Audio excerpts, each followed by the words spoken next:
आपापल्या राशीनुसार आपण हनुमंतरायाची पूजा कशी करावी याबद्दल या व्हिडिओमध्ये डिटेल सांगितलेलं आहे। व्हिडिओ अगदी छोटा आहे, शेवटपर्यंत नक्की बघा। दरवर्षी चैत्र महिन्याच्या शुक्ल पक्षाच्या पौर्णिमेला देशभरात हनुमान जयंतीचा उत्सव साजरा केला जातो। त्यानुसारच यंदा 12 एप्रिल रोजी हनुमान जयंती साजरी करण्यात येणार आहे। असे मानले जाते की ह्या विशेष दिवशी भगवान शंकराचा 11वा रुद्र अवतार हनुमानाची पूजा करण्याची परंपरा आहे। हनुमान जयंतीच्या शुभ मुहूर्तावर बजरंगबलीची पूजा केल्याने कुटुंबात सुख समृद्धी येते आणि सर्व दुःख दूर होतात असे शास्त्रात सांगितले आहे। याशिवाय या विशेष दिवशी राशीनुसार काही खास उपाय करणे देखील फायदेशीर ठरते।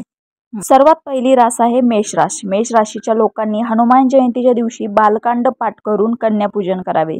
दुसरी वृषभ रास। वृषभ राशीच्या लोकांनी ओम नमो हनुमंत नमः या मंत्राचा किमान 108 वेळा जप करा। मिथुन रास। मिथुन राशीच्या लोकांनी हनुमान जयंतीच्या दिवशी विधिवत हनुमान चालीसाचे पठण करावे आणि बजरंगबली समोर 11 दिवे लावावेत। कर्क रास। कर्क राशीच्या लोकांनी या विशेष दिवशी श्री रामरक्षा स्तोत्राचे पठण करावे आणि गरजू लोकांना अन्नदान करावे। सिंह रास। सिंह राशीच्या लोकांना हनुमान जयंतीच्या दिवशी हनुमान अष्टक स्तोत्राचे पठण करण्याचा सल्ला दिला जातो।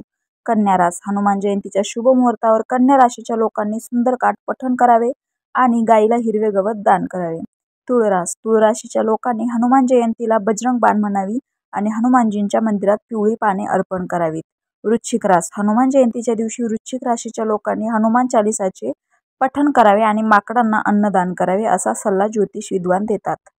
धनुरास। धनुराशीच्या लोकांनी हनुमान जयंतीच्या शुभ मुहूर्तावर हनुमान कवच पठण करावे आणि मंदिरात हनुमान चालीसाचा ग्रंथ भेट द्यावा। मकर रास। मकर राशीच्या लोकांनी श्रीराम मंत्राचा किमान 108 वेळा जप करावा आणि हनुमानजींना लाडू अर्पण करावे। कुंभ रास। हनुमान जयंतीच्या शुभ मुहूर्तावर कुंभ राशीच्या लोकांनी सुंदरकांडाचे विधिवत पठण करावे आणि हनुमानजींना बेसनाचे लाडू अर्पण करावेत।